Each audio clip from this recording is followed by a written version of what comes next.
नमस्कार। कैसे हैं? वैसे आज तो हमारा वो एक कविता है, उसको उसको कहने का दिन है। एक वर्जन 2 जो है उसका दिन है। पर मैं उसको मैं कल कहूँगा। आज मैं ज़रा सा आपके साथ एक एक्सपीरियंस शेयर करना चाहता हूँ।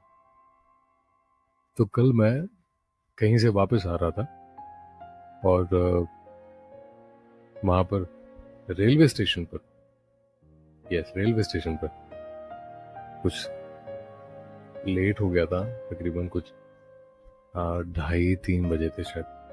3 बजे थे शायद, पौने 3 बजे थे सुबह के।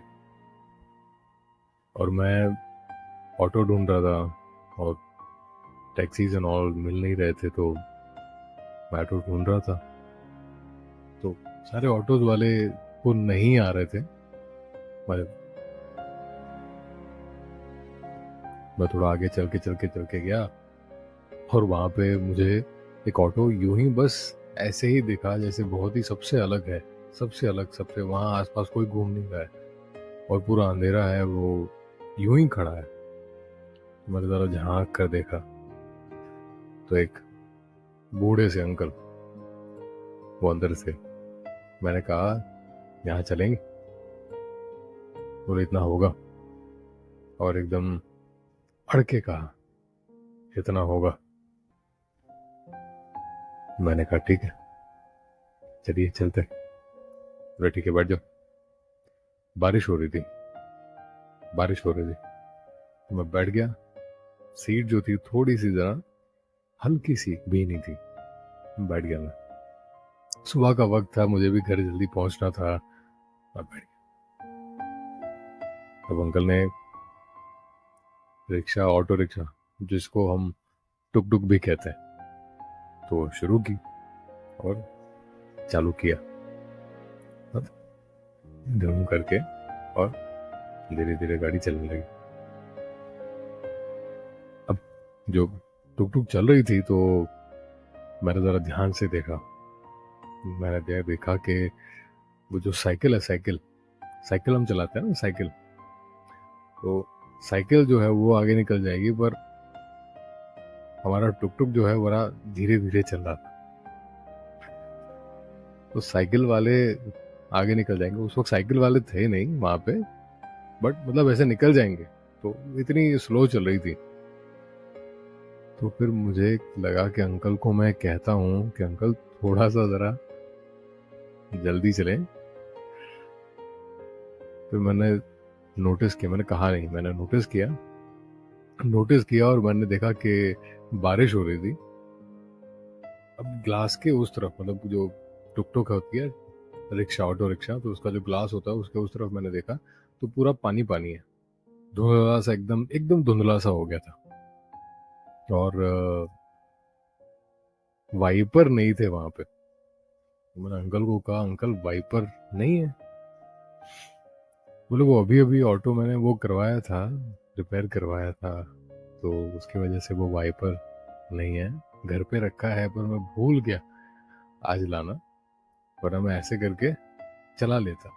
तो वो मैनुअल है, ऑटोमेटिक नहीं था वो। मैनुअल वो होता है ऑटो में, ऐसे आप ऐसे करके करेंगे, तो इस तरीके से करेंगे तो वाइपर चल जाएगा और वो निकल जाता। तो उसकी वजह से आगे दिखाई नहीं दे रहा था अंकल को। और रात का वक्त है, बड़े स्ट्रीट लाइट्स होती हैं, पर उसके बावजूद मतलब ये होता ही है। तो अंकल वाज लाइक, मैं एक काम करूं, इसको रोक कर मैं साफ कर दूं? मैंने बोला यस अंकल, कर दीजिए, कोई बात नहीं है।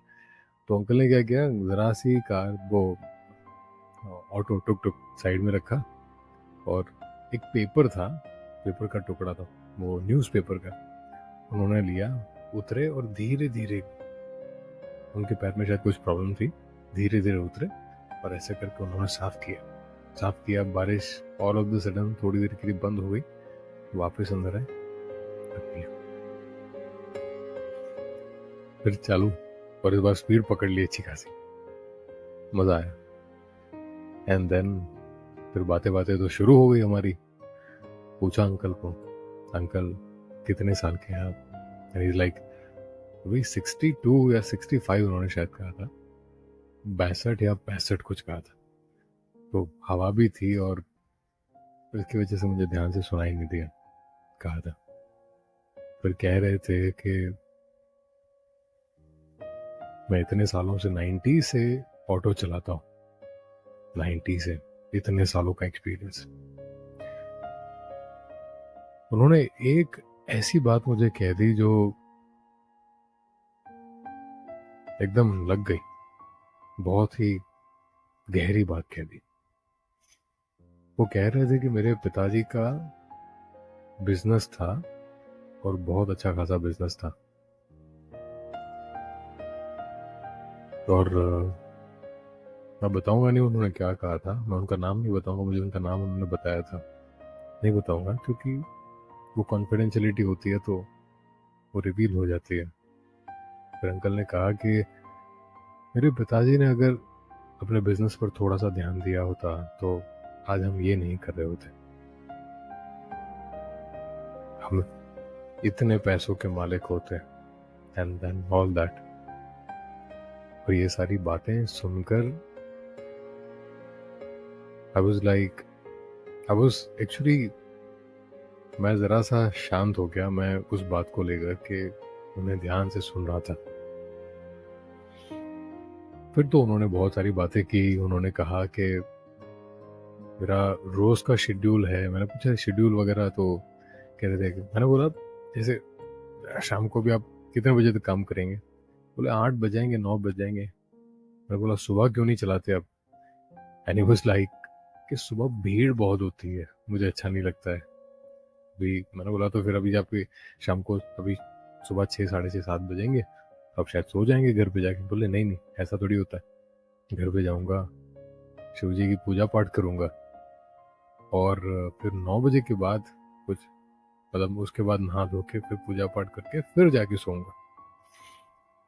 And I was like, and he was then he said one thing कि ये तो मेरा सालों का शेड्यूल है, सालों से यही होते जा रहा है, पूजा पाठ तो करना जरूरी है।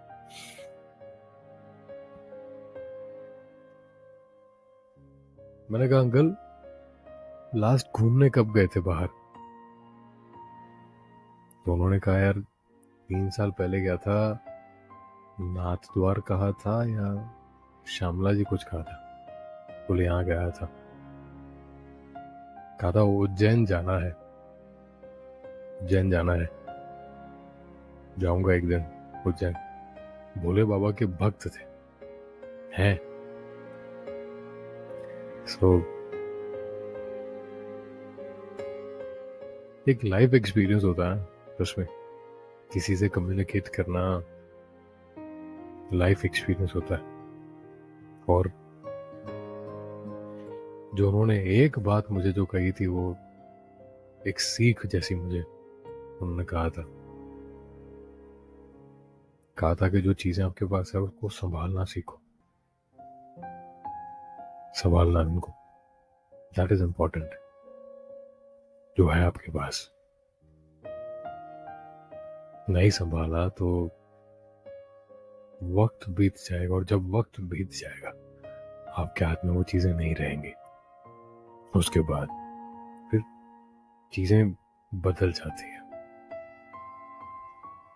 सो ऐसा था मेरा एक्सपीरियंस अंकल के साथ।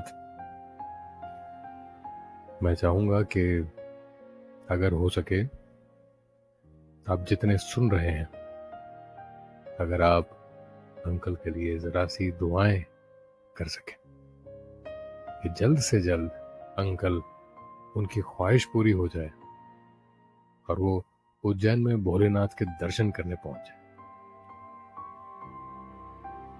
क्योंकि उनकी बातों से लग रहा था कि वो भोलेनाथ के बहुत बड़े भक्त।